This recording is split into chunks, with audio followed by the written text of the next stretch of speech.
Hello friends, मैं doctor Rajesh Kumar Pal अपने नए वीडियो में फिजिक्स के एक नए टॉपिक के साथ फिर उपस्थित हूँ। चलिए हम लोग फिजिक्स को एंजॉय करते हैं। आज का टॉपिक है हमारा length contraction and time dilation. तो पहले हम लोग लेंथ कॉन्ट्रैक्शन के बारे में डिस्कस करेंगे, देन आफ्टर टाइम डायलेशन के बारे में डिस्कस करेंगे। तो थोड़ा सा समझने की कोशिश करते हैं कि लेंथ कॉन्ट्रैक्शन क्या होता है। देखिए, हमारे पास अगर दो फ्रेम ऑफ रेफरेंस हैं एस एंड एस डैश, जिसमें कि एस फ्रेम हमारा स्टेशनरी पोजीशन पर है और S frame is moving with constant velocity v in positive X direction.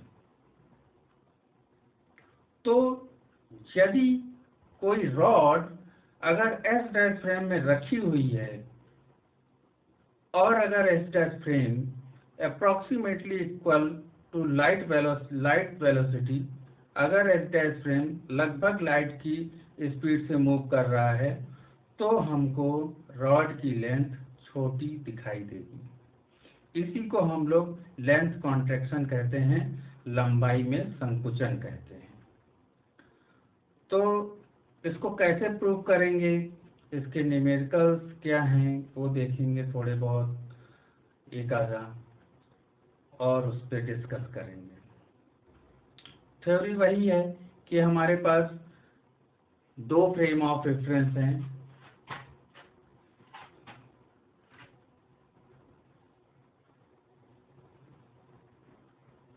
Length contraction,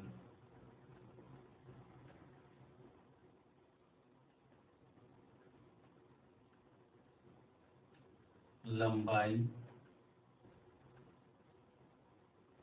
संकुचन। देखिए क्या होता है, हमने माना कि हमारे पास दो फ्रेम ऑफ रेफरेंस हैं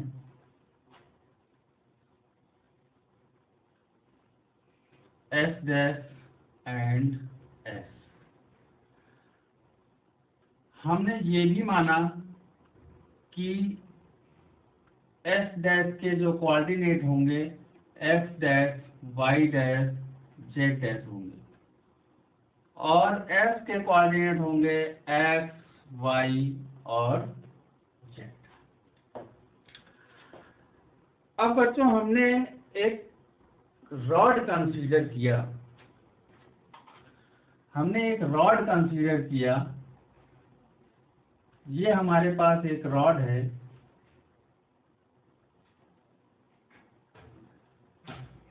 जिसकी लंबाई है L। मान लेते हैं इसकी लंबाई है L0। कंसीडर कर लिया कि इसकी लंबाई है L0। तो इसके कोऑर्डिनेट्स क्या होंगे? इसके कोऑर्डिनेट्स होंगे x1 डैश x2 डैश। ये होंगे एस डैश फ्रेम के रिस्पेक्ट में। लेकिन अगर इसी रॉड को हम इस फ्रेम ऑफ रेफरेंस के रिस्पेक्ट में कंसीडर करेंगे तो उसके जो कोऑर्डिनेट होंगे x1 और x2 होंगे। अब अगर हम लेंथ निकालेंगे, लेंथ ऑफ, यही हमारी थ्योरी हो जाएगी, जो हम बोल रहे हैं यही थ्योरी है, आप लोग लिख सकते हैं। तो बाकी तो लगभग जो इसके पहले मैंने वीडियो बनाए हैं, जो लेंथ लॉरेंस ट्रांसफॉर्मेशन का, गैलीलियन ट्रांसफॉर्मेशन का, उसमें भी यही थ्योरी थी। There are two frame of reference S and S dash. S frame is at stationary condition and S dash is moving with constant velocity v in positive X direction. अब जो कुछ एक line बढ़ेगी वो ये बढ़ेगी, let a rod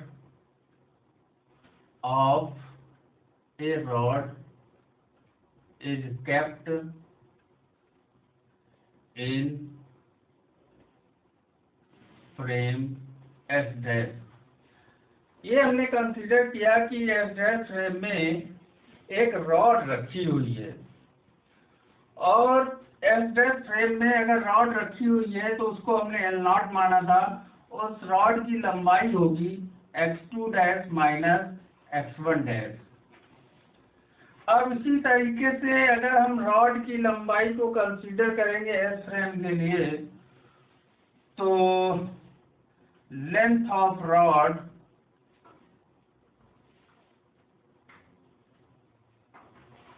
with respect to frame S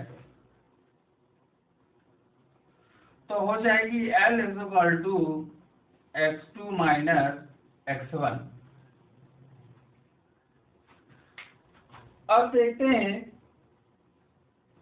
आप लोग चाहें तो वीडियो को पॉज करके इसको नोट कर सकते हैं, नोट कर लीजिएगा। मैं अभी इसको रब कर रहा हूं।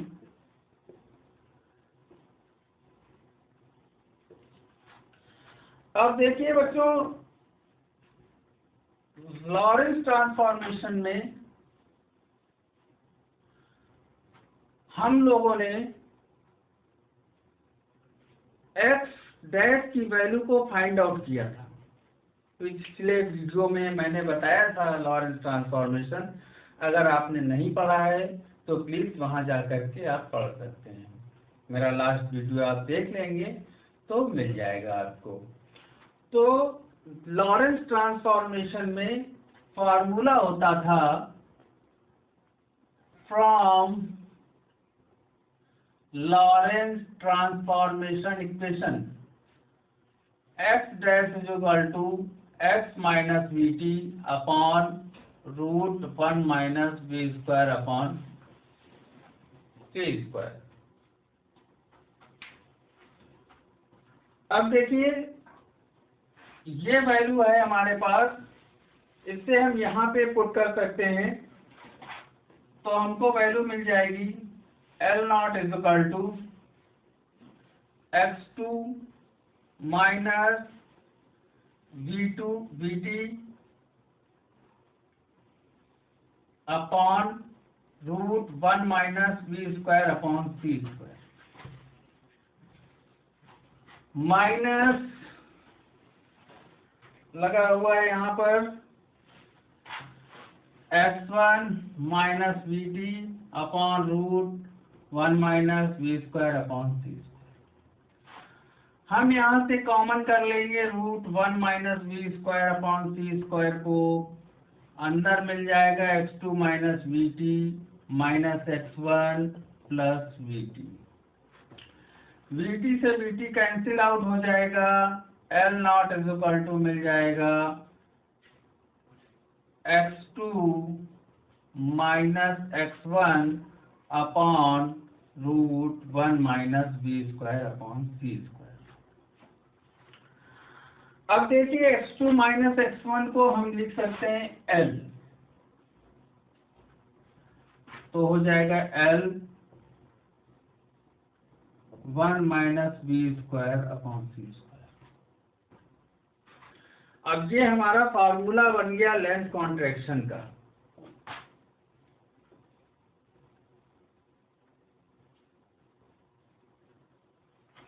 लेंथ कॉन्ट्रैक्शन का फार्मूला बन गया L is equal to L naught root 1 minus V square upon C square. ये लेंथ कॉन्ट्रैक्शन का फार्मूला है, बहुत पूछा जाता है क्वेश्चंस में, पेपर्स में बहुत पूछा जाता है। आप लोग इसको अच्छे से तैयार कर लीजिएगा। अब देखते हैं, यहाँ पर जो L नॉट है वो ओरिजिनल लेंथ है रॉड की, और L जो है वो अपीयरिंग लेंथ है रॉड की। तो जो L होगी वो हमेशा L नॉट से छोटी होगी। ठीक है, ये बच्चों प्रूव हो गया है लेंथ कॉन्ट्रैक्शन। आप लोग इसको प्रिपेयर कर लीजिएगा। अब देखते हैं, इस पे एक न्यूमेरिकल देख लेते हैं। एक चीज और याद रखिएगा लेंथ कॉन्ट्रैक्शन में, कि लेंथ कॉन्ट्रैक्शन में रॉड की लेंथ की डायरेक्शन में अगर मोशन होगा तो उसकी लेंथ में शॉर्टनेस आएगी। लेकिन अगर रॉड की लेंथ की डायरेक्शन में अगर मोशन नहीं है, रॉड की लंबाई के अनुदिश अगर मोशन नहीं है, तो रॉड की लेंथ में कोई परिवर्तन नहीं होगा। रॉड की लेंथ की लंबाई, रॉड की लेंथ की डायरेक्शन में अगर मोशन है तो एस फ्रेम से ऑब्जर्वर को उसकी लंबाई कम दिखाई देगी। चलिए इस पे एक न्यूमेरिकल करते हैं। मान लेते हैं हमारे पास कोई रॉड है जिसकी लंबाई 5 मीटर है, ये ओरिजिनल लंबाई है 5 metre. Let's there is a rod of length 5 metre, appear 4.3 metre. हमको एपियर होती है 4.3 मीटर की, तो 4.3 मीटर की एपियर होती है when rod is moving along its axis. जब रॉड अपनी एक्सिस के अलोंग मोशन करती है तो हमको इतनी दिखाई देती है। Find out at what speed rod is moving. हमको स्पीड फाइंड आउट करना है, किस स्पीड पे लाइट मूव कर रही है। तो सिंपल सा है, ये फार्मूला है हमारे पास। हमको ये गिवन है और एल भी गिवन है, सी पता है हमको, सी की वैल्यू 3 × 10⁸ मीटर पर सेकेंड होता है। जब हम सारी वैल्यू को पुट कर लेंगे, यानी कि 4.3 इक्वल टू यहाँ पे 5√1 - v²/c²। जब हम सारी वैल्यू रख लेंगे तो हमको सॉल्व होने के बाद 1.52 × 10⁸ मीटर पर सेकेंड स्पीड आ जाएगी। समझ रहे हैं बच्चों? ये इसका एक न्यूमेरिकल हो गया। इसी तरीके से और भी न्यूमेरिकल्स हैं।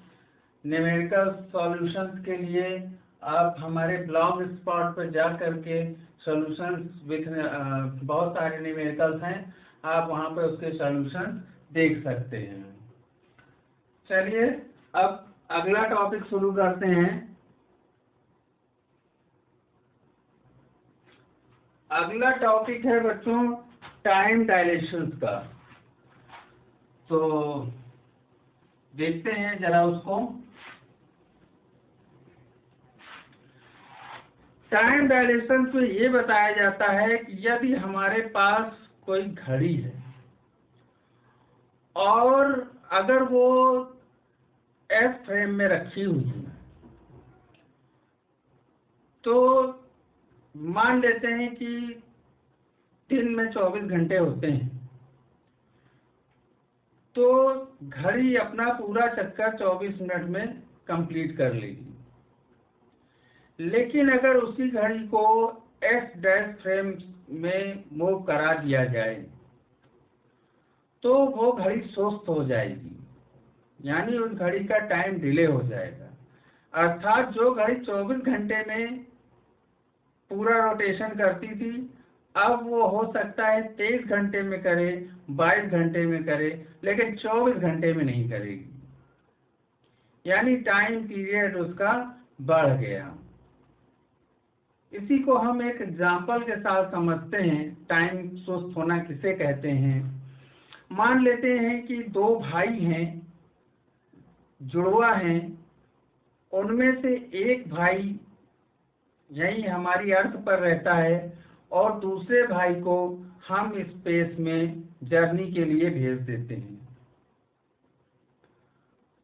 तो अगर वो स्पेस में लगभग स्पीड ऑफ लाइट के बराबर वेलोसिटी से मूव कर रहा है, लगभग बराबर, नॉट इक्वल, क्योंकि स्पीड ऑफ लाइट के बराबर कोई भी स्पीड नहीं हो सकती। मैक्सिमम स्पीड लाइट की स्पीड होती है, उसके बराबर नहीं हो सकती। हमेशा किसी भी ऑब्जेक्ट की वेलोसिटी लाइट की स्पीड से हमेशा कम ही होगी, but near about speed of light हो सकता है, approximately near to the speed of light हो सकता है। तो मान लेते हैं कि दूसरे भाई को हमने स्पेस में ट्रैवल करने के लिए भेजा है। मान लेते हैं वो स्पेस में कुछ समय रहता है, 1 ईयर 2 ईयर मान लेते हैं वहाँ वो रहता है।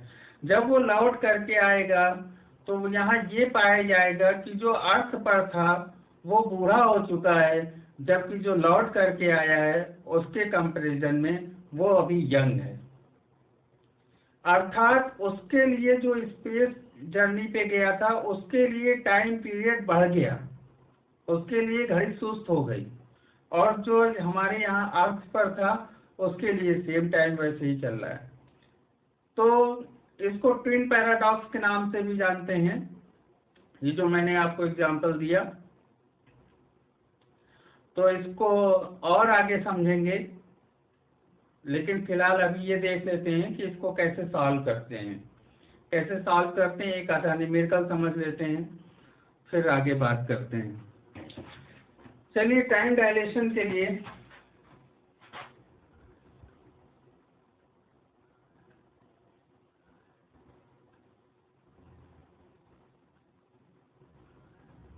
टाइम डायलेशन मान लेते हैं हमारे पास दो फ्रेम ऑफ रेफरेंस हैं। एज यूजुअल हम कंसीडर करते थे एस और एस डैश फ्रेम, इसके coordinate X Y and Z, इसके coordinate X dash Y dash and Z dash, O dash and O. हमने कंसीडर किया कि यहाँ पर एक घड़ी है, उस घड़ी का इंटरवल। अच्छा, इंटरवल क्या होता है भाई? इंटरवल क्या? इंटरवल होता है जैसे मान लीजिए अभी 12 बजा है, सपोज करिए 1 घंटे बाद 1 बजेगा, 2 घंटे बाद 2 बजेगा। तो जब 1 बज जाएगा तो हम टाइम इंटरवल पूछेंगे तो वो 1 घंटा होगा। 12 से 1 के बीच में डिफरेंस कितना है? 1 घंटा, उसको हम टाइम इंटरवल कहेंगे। मान लीजिए 12 बजा है, कुछ समय बाद 6 बजेगा, तो टाइम इंटरवल कितना हुआ? 6 घंटा। तो ये टाइम इंटरवल हुआ।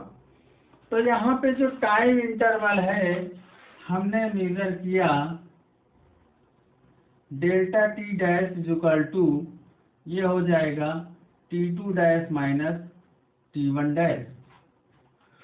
और इसी तरीके से ये इसमें मेजर करेंगे तो हमको मिलेगा T2 माइनस T1।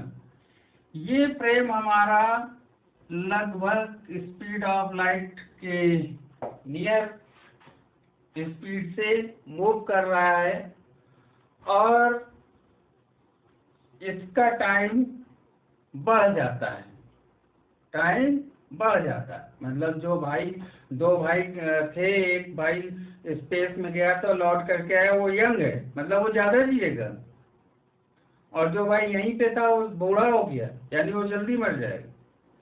तो इसके लिए टाइम बढ़ गया जो लौट करके आया था।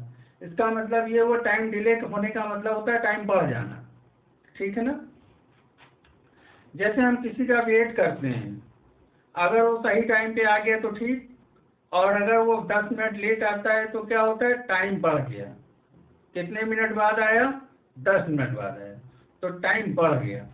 तो ये चीज हम यहाँ पर देखेंगे। देखिए बच्चों, time interval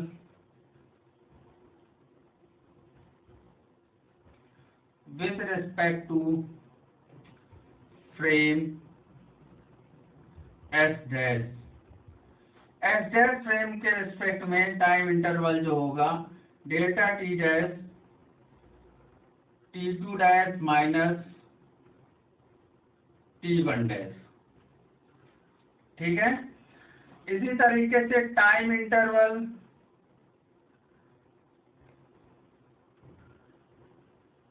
with respect to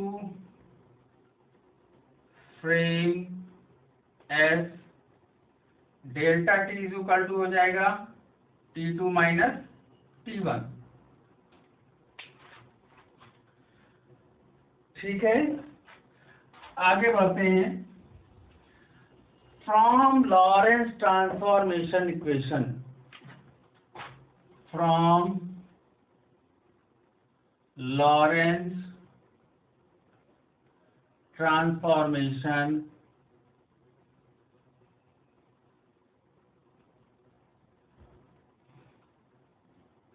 equation, Lorentz transformation equation में था बच्चों T dash is equal to T minus X V upon C square upon root 1 minus B square upon C square.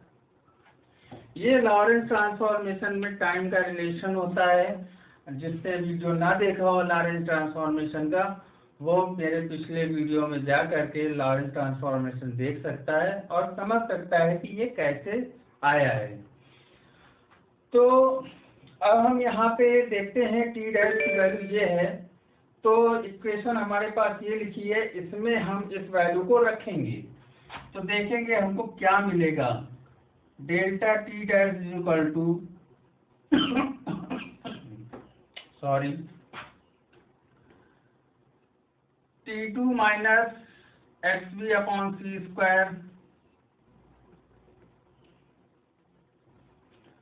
Minus T1 minus X V upon C square 1 minus B square C square. Delta T dash is equal to, common कर लेंगे हम,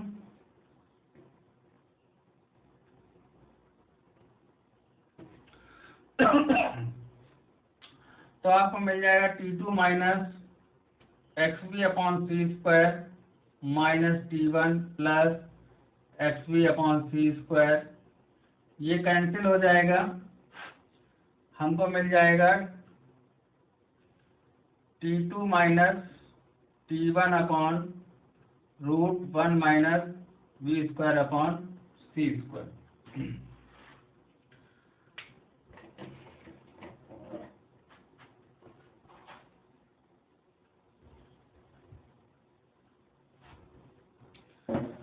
अब देखिए delta T dash equal to,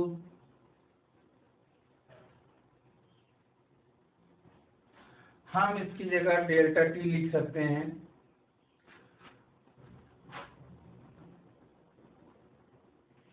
ये हमारा prove हो गया। यहाँ पर delta T dash always greater होगा डेल्टा T से। Delta T dash appearing time है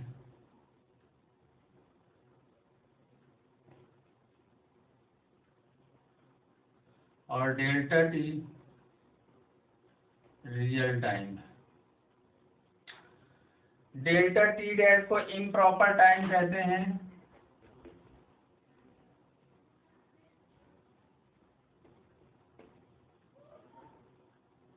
और इसको प्रॉपर टाइम कहते हैं। मेरा ख्याल है सभी लोगों को समझ में आ। चलिए एक न्यूमेरिकल करने की कोशिश करते हैं इस टॉपिक पे। तो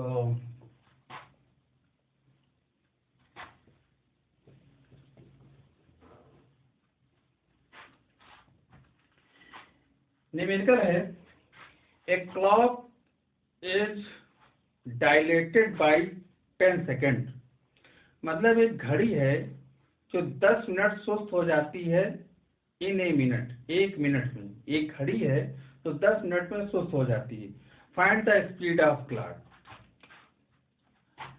एक घड़ी है जो 1 मिनट में डायलेट होती है 10 second. Find out speed of clock. एक घड़ी 1 मिनट में 10 सेकेंड डिले हो जाती है, तो वो किस स्पीड से मूव कर रही होगी कि 1 मिनट में 10 सेकेंड मूव डिले होती है। तो हमारे पास जो प्रॉपर टाइम है, प्रॉपर टाइम वो है 1 मिनट, यानी कितना हो गया 60 सेकेंड। और इम्प्रॉपर टाइम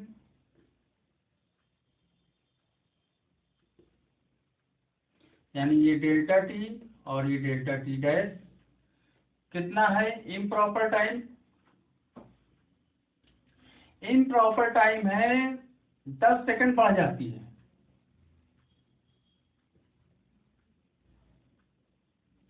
दस सेकंड सुस्त होने का मतलब है कि उस घड़ी का टाइम 10 सेकंड बढ़ जाता है। 10 सेकंड बढ़ गया, हो गया 70 सेकंड। अब हमारे पास सारी चीजें आ गई हैं, सिर्फ v की वैल्यू निकालनी है। तो delta T dash is equal to, ये फॉर्मूला लिखा हुआ है हमारे पास, डेल्टा टी डैश की जगह डेल्टा टी डैश रखेंगे। हमेशा याद रखना इधर वाली वैल्यू हमेशा बड़ी रहेगी। और डेल्टा टी की जगह ये टाइम रखेंगे। c की वैल्यू जानते हैं हम, और v फाइंड आउट करना है। तो हम बहुत आराम से निकाल सकते हैं। अब इसको कैलकुलेशन बचा हुआ है, कैलकुलेशन में आप लोगों पे छोड़ता हूँ। आई होप कि आप लोग कमेंट्स करके इसका सलूशन बताएंगे। तो आज के लिए इतना ही टॉपिक है, मिलते हैं हम लोग एक नए वीडियो के साथ। धन्यवाद।